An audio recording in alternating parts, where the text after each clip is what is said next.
debates apasionados en foros eclesiales y del que, por otra parte, me da la impresión de que estamos todos un poco en mantillas.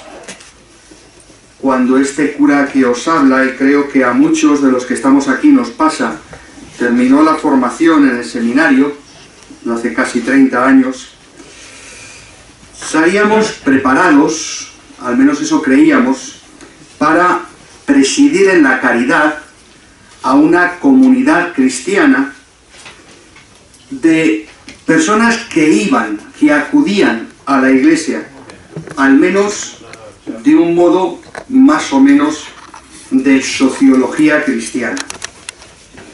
Pero esto, hoy por hoy, parece una entelequia imposible, o si queréis, haciendo mención al pueblo de mi padre, que es un pueblo de Jaén llamado Villanueva del Arzobispo, y al que le llaman el pueblo de las tres mentiras, porque ni es villa, ni es nueva, ni tiene arzobispo, pues a nosotros nos pasa un poco lo mismo, porque ni presidimos nada. Muchas veces nos encontramos limpiando cristales o quitando el polvo de los bancos, más que presidiendo una comunidad. Ni aquellos a los que somos enviados tienen conciencia de comunidad cristiana y, desgraciadamente, ya no vienen a la parroquia ni siquiera a demandar nada, sino que más bien tenemos que buscarnos la manera de salir a su encuentro. Dicho de otro modo, nos educaron para ser pastores en una sociedad más o menos secularizada, pero católica, y nos toca ahora anunciar a Jesucristo en un mundo en la práctica ateo. La fortísima secularización que ha sufrido nuestra sociedad en estas 2 o 3 últimas décadas nos hace descubrir que, como nos dice el Papa Francisco, no nos enfrentamos a una época de cambios, sino más bien a un cambio de época. Salimos de un largo posconcilio que en nuestro país coincidió primero con la transición política y luego con lo que se empieza a denominar la crisis de la posmodernidad, y parece que sin darnos cuenta se nos han escapado de las manos las 2 primeras décadas del tercer milenio. Acordaos que ya hace mucho tiempo, ese tercio milenio adveniente, que luego fue novo milenio ineunte, pues resulta que tiene ya casi 20 años, ya se ha puesto de largo y a nosotros nos ha pillado con el paso cambiado. Parece que fue ayer, y hace ya casi un cuarto de siglo, cuando San Juan Pablo II nos invitaba a prepararnos para recibir el nuevo milenio en clave de nueva evangelización. Y desgraciadamente muchos, quizá demasiado tarde, siguen o seguimos preguntándonos: ¿y eso cómo se hace? Es verdad que surgen en nuestras diócesis iniciativas, planes, proyectos pastorales que nos elevan el ánimo. Semanas de evangelización, misiones diocesanas, planes de renovación pastoral, tratan de dar una respuesta pastoral adecuada a los retos que se nos plantean. Pero al mismo tiempo nos encontramos que en todas las convocatorias pastorales seguimos encontrándonos siempre los mismos, y cada vez nos sentimos más mayores y más cansados. Ante esto, ¿qué hacer? Por una parte, hemos de echar un vistazo a la realidad social en la que nos movemos. En primer lugar, para conocer a quiénes somos enviados y cuál es su situación.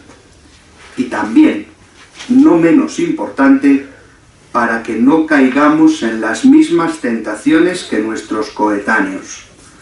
Porque el individualismo, el materialismo y el egocentrismo no son ajenos a nuestras personas y a nuestras instituciones. Asimismo, hemos de mirar con fe al corazón del misterio de la Iglesia, engendrada como la prolongación histórica del cuerpo de Cristo y purificada por su sangre derramada, gobernada sabiamente por el Espíritu Santo hasta la consumación de los tiempos, y que nació y se extendió, no lo olvidemos, en la más absoluta precariedad de medios materiales y humanos, y en medio de la persecución más feroz, de modo que, como nos decía hace un año, en este mismo encuentro, el cardenal arzobispo emérito de Sevilla, Monseñor Carlos Amigo, no hemos de tener ni nostalgia del pasado, ni inquietud por el futuro. Vivimos inmersos en una sociedad en la que hemos sustituido lo que hasta hace no demasiado tiempo eran valores inmutables por nuevos modos de hacer y de pensar que no dejan de sorprendernos. Los movimientos reivindicativos de lo que se nos presenta como aparentemente bueno llevan ocultas a menudo grandes trampas que esclavizan a las personas y manipulan sus relaciones sociales, interpersonales, hasta límites insospechados. Disfrazamos el aborto con interrupción voluntaria del embarazo, la eutanasia con muerte digna y las nuevas formas de esclavitud con adquisición de experiencia para incorporar a los jóvenes en el ámbito laboral.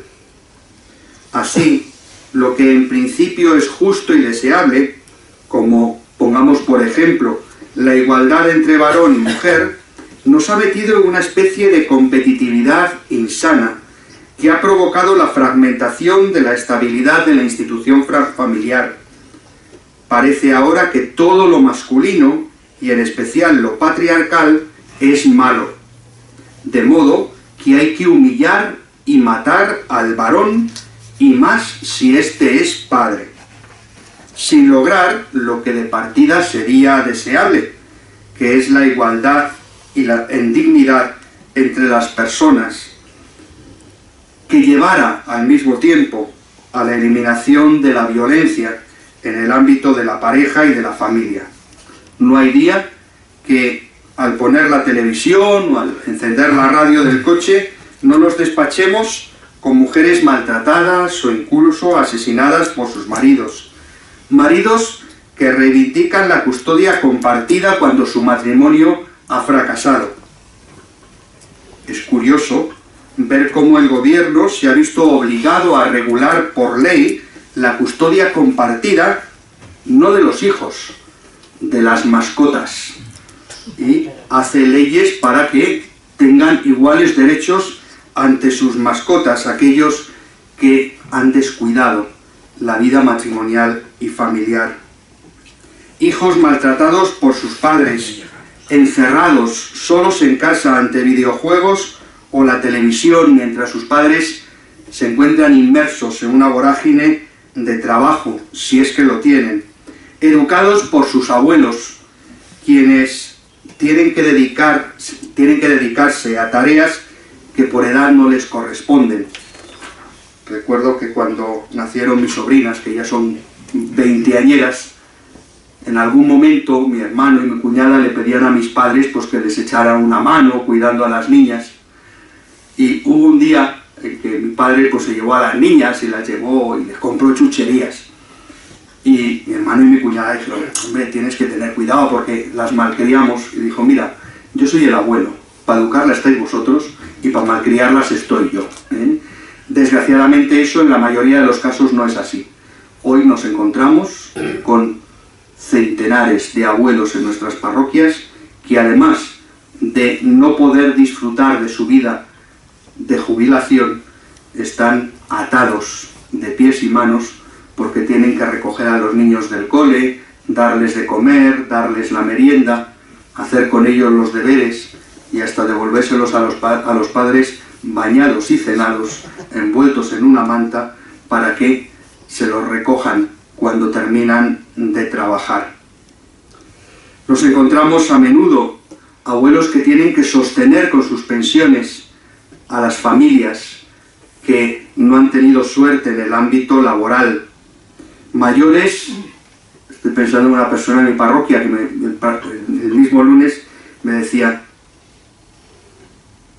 no puedo vender mi casa ni alquilarla para poderme pagar una residencia, porque tengo un hijo cincuentón que no tiene dónde ir. Situaciones como estas nos tienen que hacer pensar no solo en cómo solucionar o cómo dar una respuesta efectiva a todos esos dramas personales y familiares, sino que también tenemos que plantearnos si no estamos creando o hemos creado ya una sociedad monstruo en la que para sobrevivir hemos de entrar en una dinámica terrible, en la que para poder tener lo que la sociedad nos impone como necesario, no se trabaja para vivir, sino que se vive para trabajar. Un ejemplo económico: desde que salieron los móviles y las redes sociales, vivir al día de lo que Internet y las redes sociales nos impone, para una familia de matrimonio y un par de hijos, le supone un gasto extra de 200, 300 euros al mes solo en telefonía, en redes sociales, en fibra óptica. Hemos generado una serie de dependencias que en el fondo nos están comiendo. Como esa primacía del trabajo se propone además como una conquista social, hemos construido la sociedad del bienestar. Hoy es inconcebible, además de políticamente incorrecto, plantear que una mujer se dedique al cuidado del hogar familiar y de los hijos, renunciando a una carrera y a un éxito profesional. Al final lo que hacemos es generar una dinámica de trabajo-consumo en la que tener hijos es un problema, en la que la sociedad se envejece y, en definitiva, en la que nos encontramos con una nueva realidad a la cual tenemos que hacer frente. Al menos hay algo que nos viene bien, y es que como cada vez hay menos niños y más viejos, tenemos más clientela para vida ascendente, así que esto tiene futuro. Por otra parte, generamos una dinámica en la que todo se convierte en un objeto de consumo. Desde la información, hay que pagar por estar informados, al ocio. Desde la diversión a las relaciones interpersonales. Todo se mercantiliza. Para descansar hay que desconectar yéndose a un spa. Ya no le llaman balnearios, ya no se dice nos vamos a tomar los baños, nos vamos al spa. O ir al gym, o relajarse en un crucero. Yo recuerdo, y no hace tantos años, con lo cual lo recordamos todos, que los fines de semana, que eran básicamente el domingo, porque el sábado mis padres trabajaban y nosotros íbamos al cole. El relax familiar del fin de semana consistía en ir juntos a la iglesia y algunas veces, algunos domingos después de misa, tomarnos una mirinda en el bar de la esquina. Y por la tarde, con un poco de suerte, 1 kilo de pipas y una larga partida de parchís. Hoy por hoy, el ocio no se soluciona con 1 kilo de pipas. Desgraciadamente, esta mentalidad, lo apuntaba antes, se nos está colando también en la vida eclesial. Ya casi no nos sorprende que los pocos que acuden a la iglesia no tengan la más mínima referencia comunitaria. Que su párroco sea para ellos algo parecido a un funcionario que les da una cita previa para sus eventos familiares. Ahora hasta los funerales nos los piden por WhatsApp, o las partidas nos las piden por internet. se ha despersonalizado la atención a nuestros fieles. Están tan ocupados, tienen tanta prisa, que ni siquiera tienen un ratito para charlar sobre el bautismo de sus hijos. Los sacramentos son algo cada vez, por tanto, más desconectado de la vida real de nuestros fieles. Se ha olvidado la dimensión de gratuidad en la vida eclesial y en la vida comunitaria, a no ser que lo que toque es que les celebremos un sacramento, en el cual eso sí que tiene que ser gratis. Cuando se nos ocurre dar un sobrecillo por si quieren dejar un donativo a la Iglesia, casi nos tuercen el morro y nos dicen, desde luego, siempre igual de peseteros, aunque haya llegado el euro hace ya 20 años. La mayor parte de los bautizados ya no sienten en absoluto la Iglesia como la comunidad a la que pertenecen, y la única referencia eclesial que tienen es lo que ven en esos medios de comunicación social, quienes por cierto poco ayudan o nada en dar a conocer la belleza de la Iglesia, la grandeza de sus instituciones, todo el bien que se hace y todo el amor que se genera. Más bien solo se divulgan los escándalos de sus pastores y poco más. De ahí que sea ya urgente, si no irremediable, que nos empeñemos en una nueva evangelización, escuchando la voz de nuestros pastores y volviendo nuestra mirada a los tiempos fundacionales en los que los apóstoles, llenos del Espíritu Santo, abrieron las puertas del cenáculo y salieron a las calles de Jerusalén, de Judea, de Samaria y hasta los confines de la tierra. No pretendo, porque además no sé de eso, si hubiera venido don Fernando sí, pero uno no es especialista casi de nada, pero no pretendo hacer un tratado de lo que debería ser la nueva evangelización. Sería demasiado osado por mi parte dar lecciones de pastoral a nadie, y mucho menos a aquellos con los que comparto la tarea de alentar en la misión de vida ascendente. Pero sí permitidme tomar alguno de los grandes retos que los teóricos de la pastoral proponen en este tiempo de anuncio misionero y trate de llevarlo a la realidad de nuestros grupos, planteando algunas cuestiones que podemos abordar en el diálogo posterior. Cuando hace unos años mi obispo nos planteó a los párrocos que debíamos preocuparnos de formar agentes de pastoral que salieran a anunciar el Evangelio. Esta mañana Castañeda pues ponía esa imagen que yo creo que se está haciendo cada vez más común en nuestros foros eclesiales. Antes se lanzaban las redes y ahora se sale a pescar con caña de uno en uno, ¿verdad? Pues es necesario que salgan pescadores en esa iglesia en salida. Algunos de nosotros, de los compañeros, de los párrocos de mi diócesis, caímos en la cuenta de que nuestras parroquias son en general bastante poco, perdonad la palabreja, enseñables. Si salimos a la calle y nos encontramos con alguien alejado de Cristo, le debemos decir en primer lugar que Dios le ama, que se hizo hombre por él, que se entregó a la muerte para que tenga vida, que aunque no lo sepa, Cristo ha dado la vida por él y por eso le ha abierto las puertas del cielo. A eso los teóricos de la pastoral le llaman el anuncio del querigma.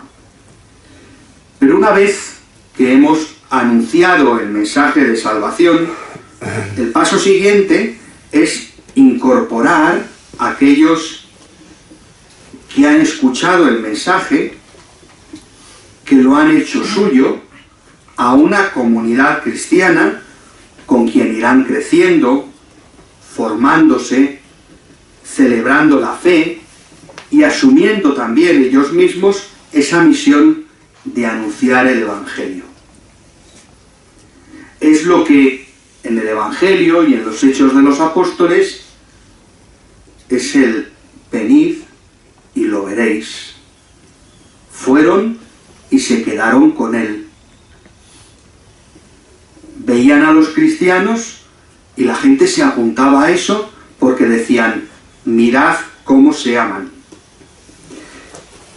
Pero resulta que a menudo esas comunidades a las que tenemos que incorporar a los que escuchan el querigma y sienten la curiosidad por conocer a Jesucristo en el seno de las parroquias, de las comunidades, resulta que se han quedado reducidas en muchas ocasiones a lugares donde se celebran sacramentos, donde en el mejor de los casos algunos pequeños grupitos de personas se acercan, en unos casos para adquirir formación, en otros para aprender a orar, en otros para echar una mano.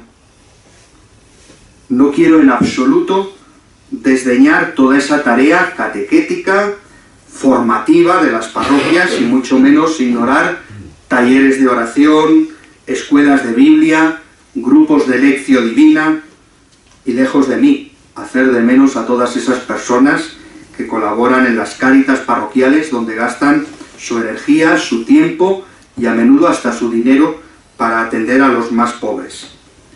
Pero reconocerme al mismo tiempo, también soy párroco y lo padezco todos los días, que muchas veces en todas esas realidades que existen en nuestras parroquias no termina de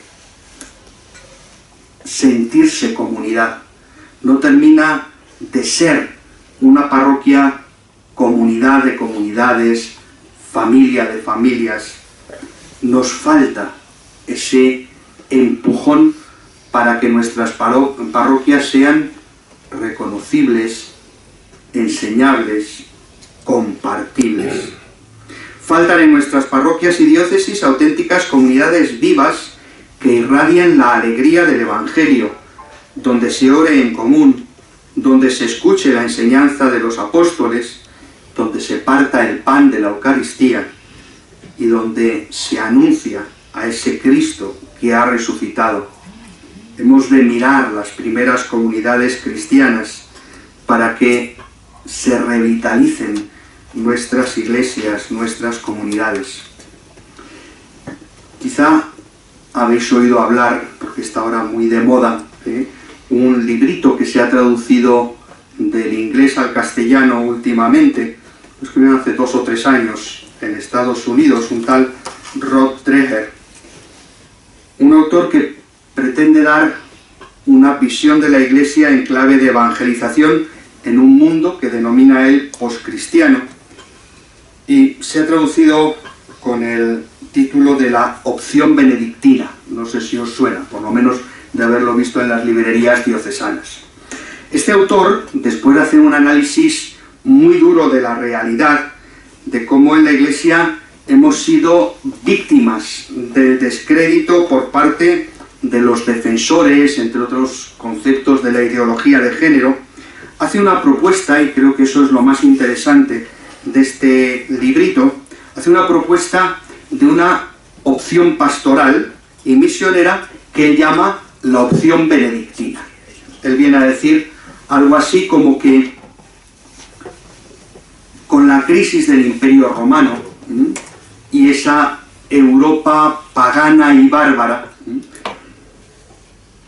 la intuición de la Iglesia, y él la centra en la persona de San Benito, es: vamos a replegarnos en el monasterio donde oramos juntos, trabajamos juntos, compartimos lo que somos y tenemos, generamos cultura cristiana y la irradiamos a la sociedad en la cual estamos inmersos, de modo que vayamos construyendo la ciudad de Dios, vayamos transformando ese mundo en el que estamos en un mundo cristiano.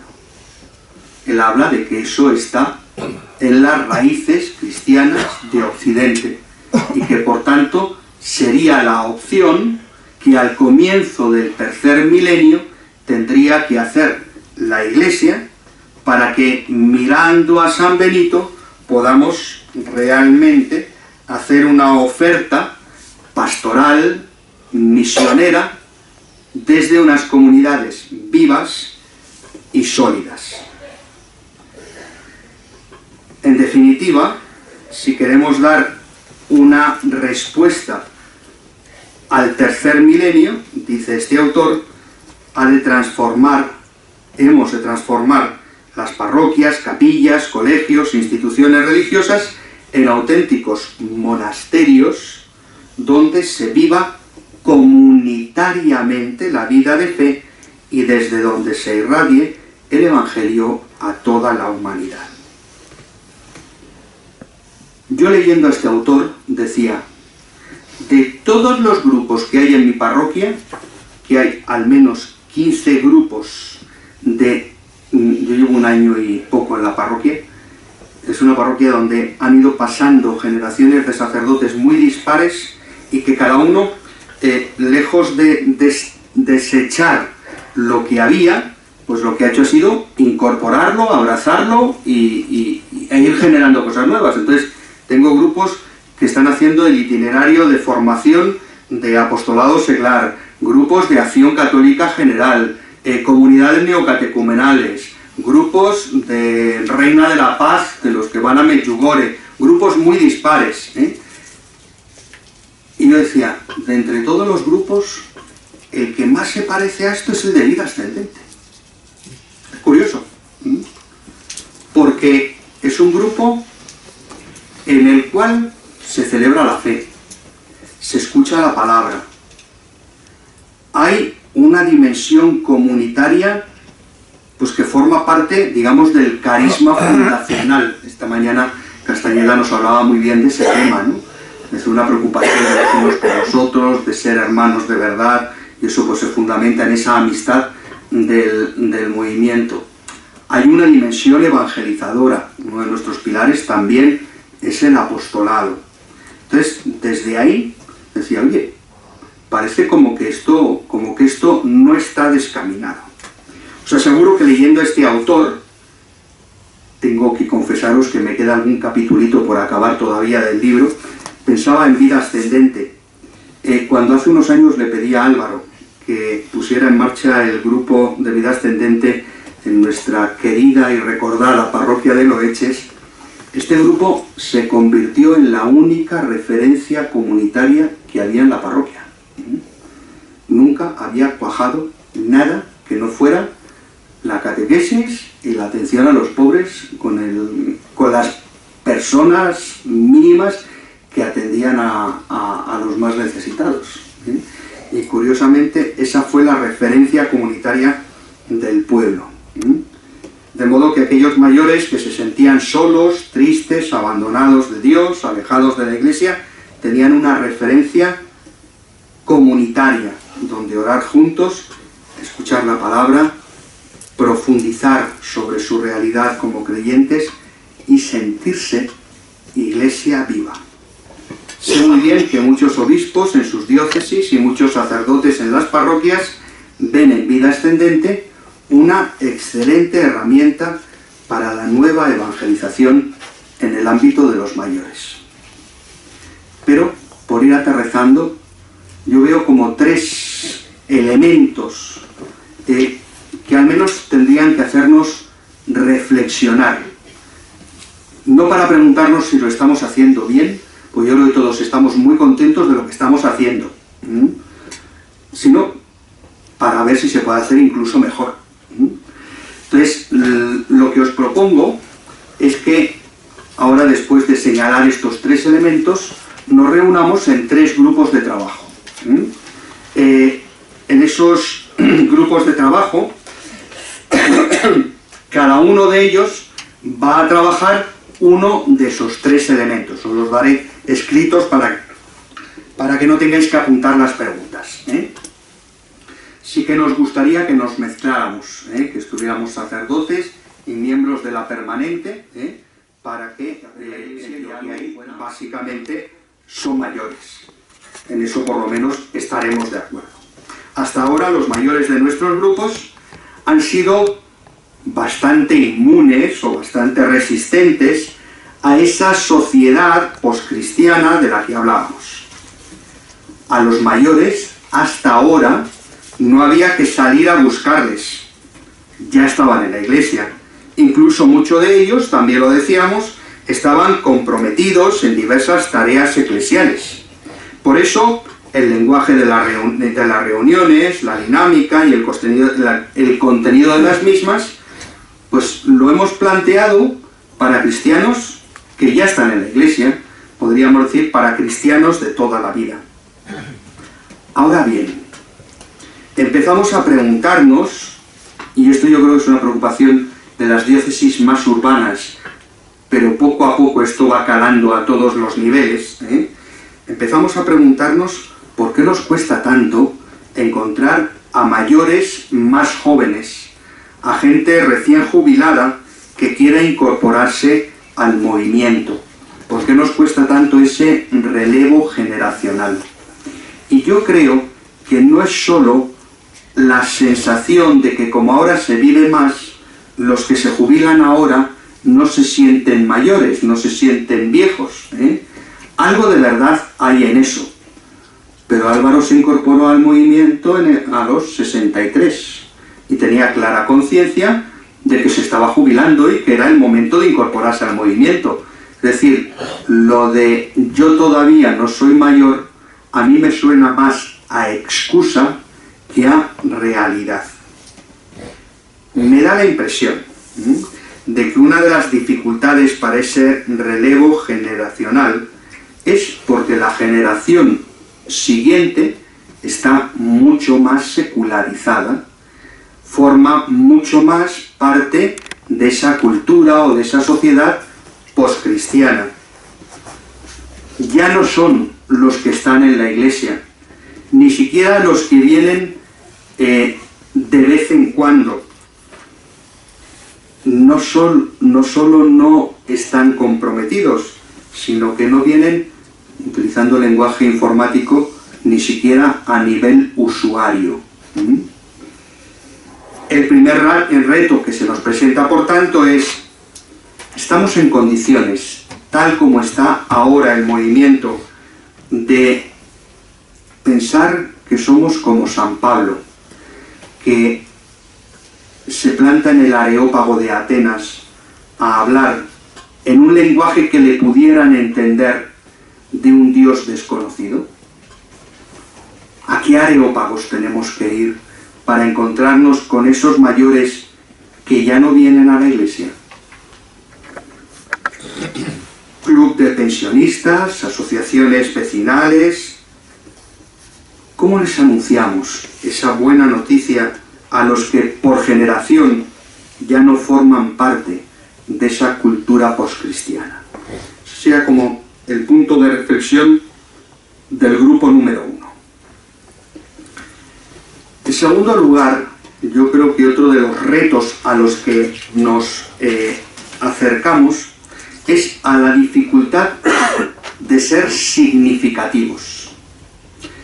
Yo he tenido el gozo de ir a la diócesis de Santander y que estuviera Popular Televisión para hacer unas imágenes de un encuentro interdiocesano o de un curso de formación, o hace poco en Galicia, pues la televisión gallega hacía un reportaje sobre vida ascendente. Pero ese tipo de ecos en la prensa, en la televisión, en la radio, cada vez son más escasos y cada vez se limitan más a los medios de casa. Es decir, salimos en Popular Televisión, pero no salimos en Telecinco. Y si salimos en Telecinco, a lo mejor es para algo malo. No nos hace falta. No nos hace falta. Pero yo creo que sí que necesitamos darnos a conocer. Y no debemos desechar todos esos medios. Estamos muy empeñados en estar presentes en las redes sociales, en la página web, en que la revista tenga cada vez más difusión. Fijaos que yo creo que este es un mal especialmente de España, porque en otros lugares yo creo que son mucho más beligerantes, si queréis, o más apologetas, ¿no? Incluso los medios propios de la Iglesia son un tostón. O sea, 13TV, lo digo en voz bajita porque están ahí los obispos en la casa de al lado, pero 13TV se ha convertido en una cadena ñoña durante la mayor parte del día, que no ponen más que películas del oeste, algún noticiario que está a reguleras y debates políticos que lo único que te dejan es mal sabor de boca.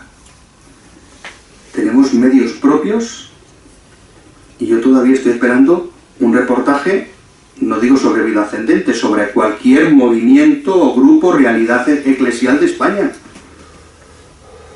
Es decir, yo pienso en Estados Unidos, cadenas privadas de gente de iglesia que deja ahí su dinero para difundir la Iglesia Católica, su mensaje, su vida, su belleza. ¿Por qué aquí no? Yo creo que en ese sentido tendríamos que preocuparnos de qué medios tenemos para hacer ver, para hacer sonar en el mundo, para ser fermento en la masa. Difundimos con suficiente diligencia pues los medios que tenemos para llegar a otros.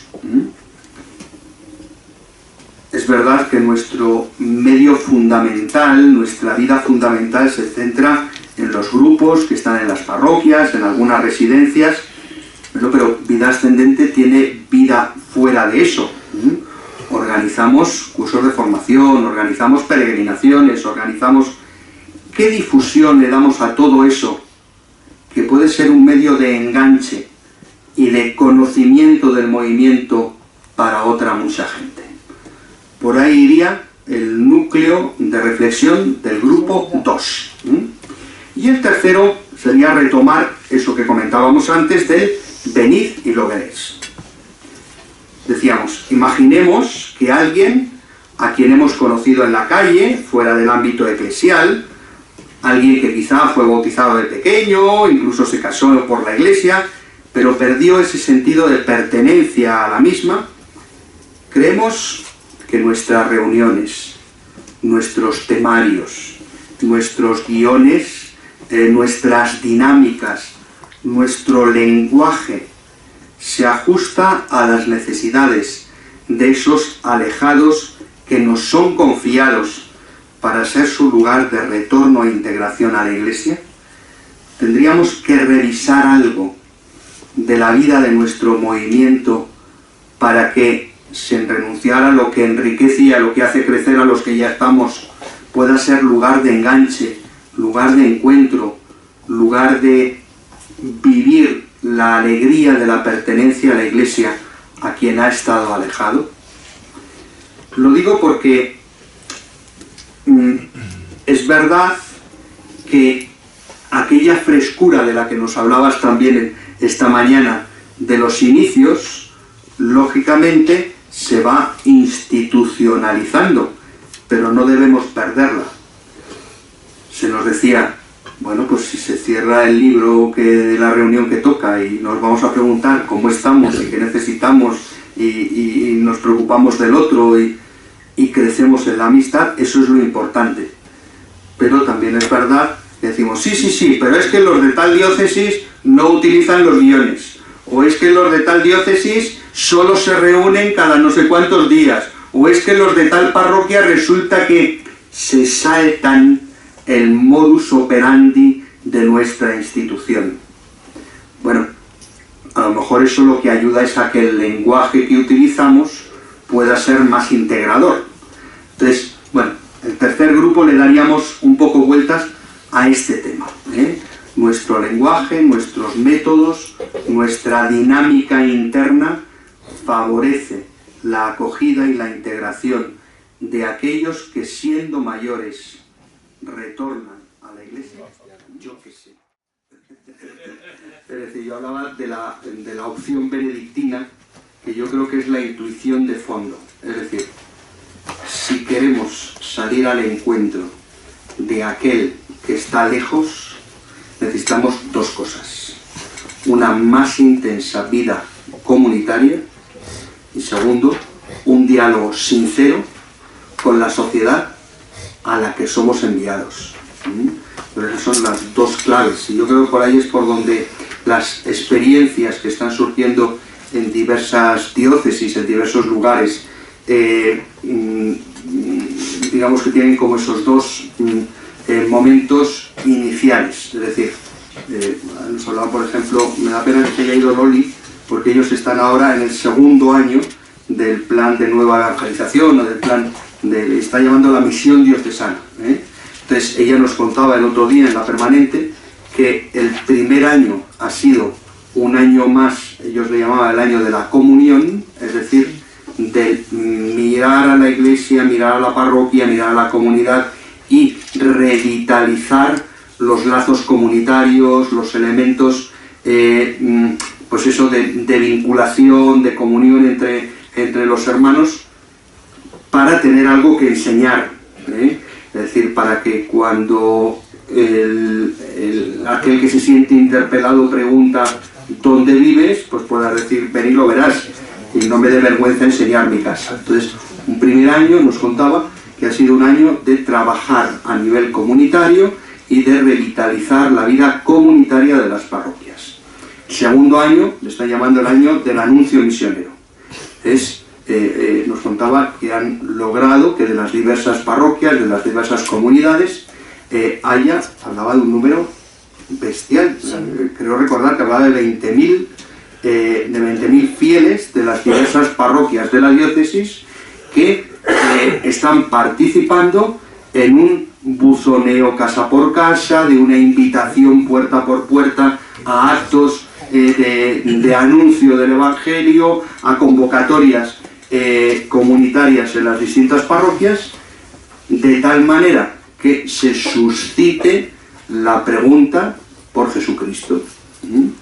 Y un tercer momento de ven y lo verás, es decir, hemos fortalecido la comunidad, hemos salido al encuentro del hermano, le hemos hecho una propuesta de vuelta a casa, de anuncio misionero, y desde ahí pues ir integrando en la vida de las comunidades a esas personas a las cuales nos hemos acercado. Evidentemente, esa experiencia piloto no se dice, bueno, 3 años de misión y se acabó. Es decir, que este movimiento, este proceso tiene que ser un proceso continuado, es decir, que permanentemente estemos revisando nuestra vida comunitaria, que permanentemente estemos haciendo anuncios e invitaciones a esa incorporación, y que permanentemente estemos generando grupos de acogida, de formación, de integración en la vida comunitaria. Para esa integración hablaba de la integración o la vertebración de eso que en tantos sitios está siendo tan complicado. Parroquia, movimiento. Muchas veces, yo me acuerdo que esto ya cuando yo era seminarista hace 35 años, pues ya decimos, bueno, este viene de una parroquia, este es de movimientos. Y parece como que los que venían de movimientos eran los raritos. Bueno, poco a poco yo creo que eso se ha ido superando, ¿no? Pero sí que es verdad que no hay una vertebración o una integración entre las diversas realidades, ¿no? Entonces, esa incorporación de los movimientos a la vida de las parroquias y al mismo tiempo esa acogida en las parroquias de los distintos movimientos es algo que irá propiciando que se generen pequeños núcleos comunitarios integrados en la vida parroquial y en la vida diocesana. Ese tipo de experiencias yo creo que son las que están marcando un poco la